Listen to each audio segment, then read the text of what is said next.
ওই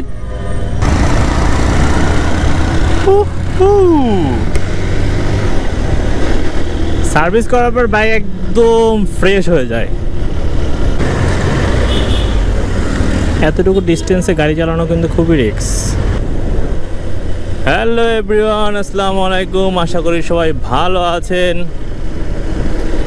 এখন বাজে সকাল 9:25। এখন যাচ্ছি গাড়িটা সার্ভিসিং করাইতে, যদিও আজকে পারবো কিনা জানি না, শুক্রবার জুমার নামাজ আছে। তারপরও যাচ্ছি, কারণ স্পেনারে যাচ্ছি।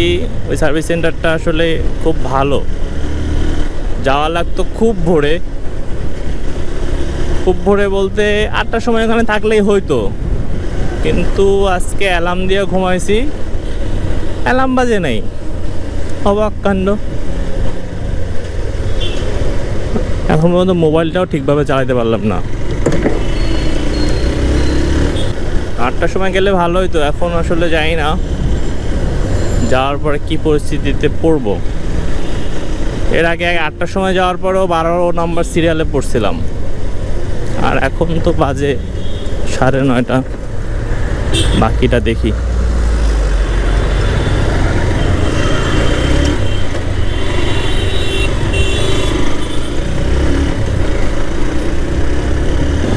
আমি কেপার থেকে ঢুকে যাবো? থাক, জ্যাম নাই সেক্ষেত্রে এদিক দিয়ে ঢোকার মানে নাই। ওই না দেখে বাম দিকে তাকাও। ওই অ্যাক্সিডেন্ট কিন্তু এরকমই হয়, নার্ভাসনেসের জন্য। উনি কিন্তু পুরো নার্ভাস অবস্থায় মাঝখান থেকে চালাইতেছে।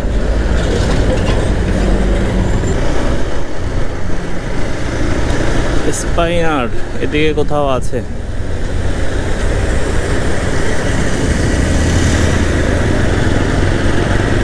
এইটা যাইয়া প্রথমটা লেনের বাম দিকে। ওকে, এখন গুগল মামারে জিজ্ঞেস করি, মামা কই তুমি, আমার একটু লোকেশনটা দিয়ে দাও।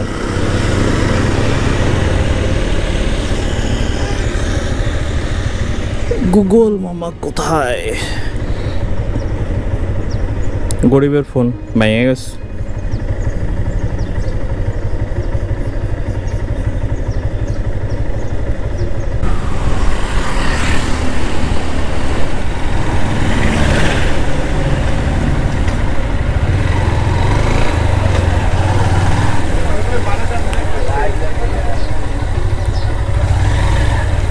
কবে যাবো?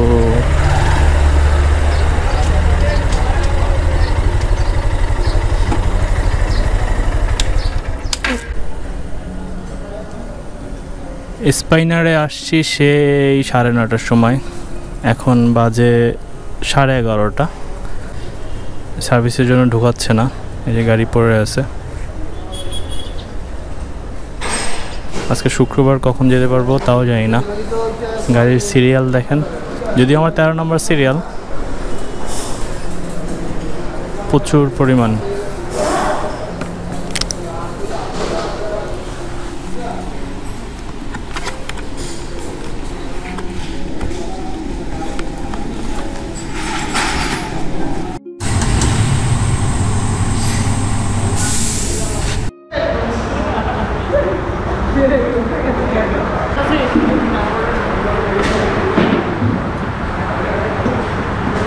Six hours later.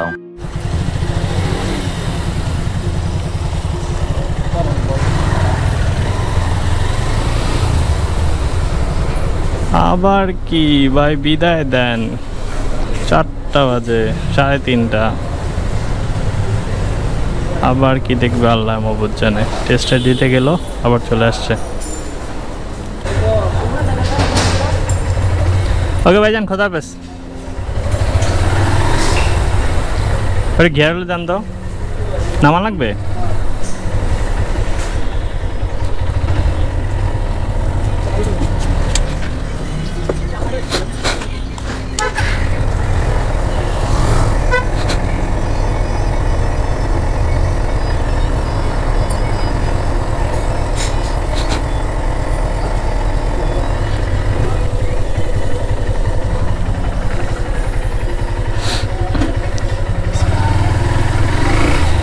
অবশেষে বের হইতে পারলাম।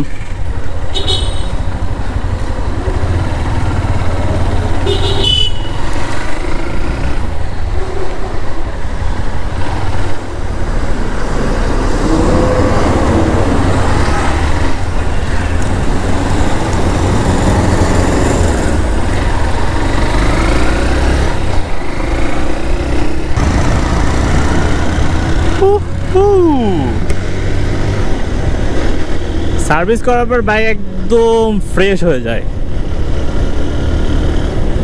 এই জিনিসটাই ভাল লাগে। অবশ্যই ব্যাপারটা হচ্ছে শরীরে যেরকম প্রতি কিছুদিন পর অসুস্থ হয়, তারপর ডাক্তারের কাছে যাওয়া লাগে, বাইকটাও ঠিক তেমন কিছুদিন পর পর সার্ভিসে নিতে হয়, মানে ডাক্তারের কাছে নিতে হয়।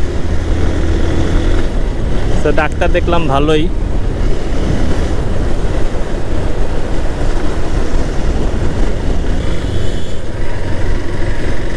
সার্ভিসের পরে গাড়ি চালাইয়া শান্তি লাগতেছে।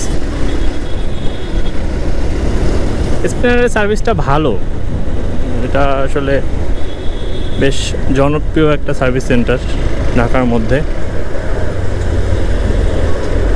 ফ্রি প্রমোশন করতেছি, যদিও আমার কোনো টাকা পয়সা দিতেছে না।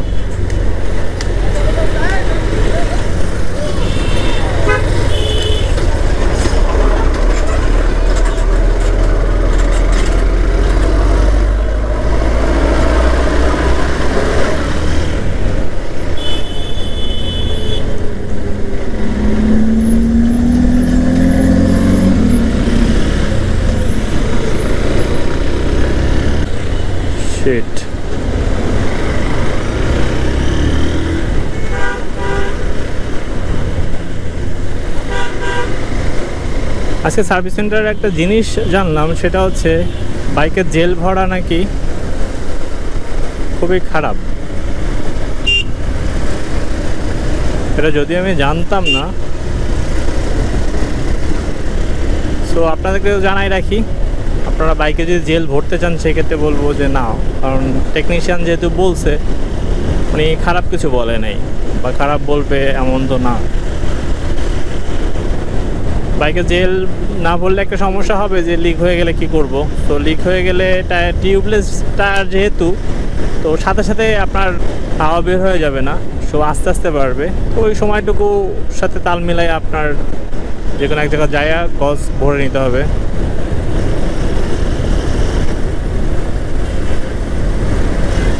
তো এই জেলটা ব্যবহার করার পর হয়তো বা আমি আর জেল ব্যবহার করব না।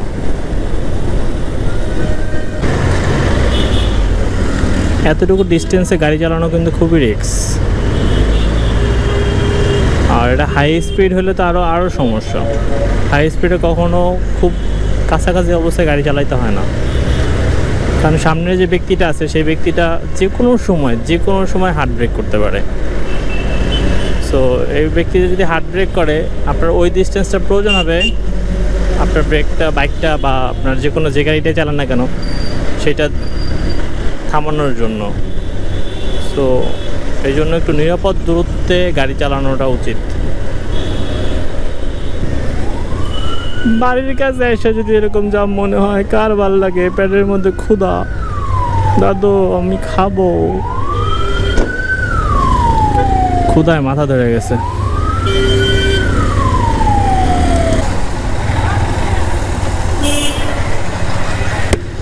এই ছিল আজকে ভিডিওতে তেমন কিছু ছিল না। বাইকটা ডাক্তারখানায় নিয়ে গেছিলাম, এটুকুই।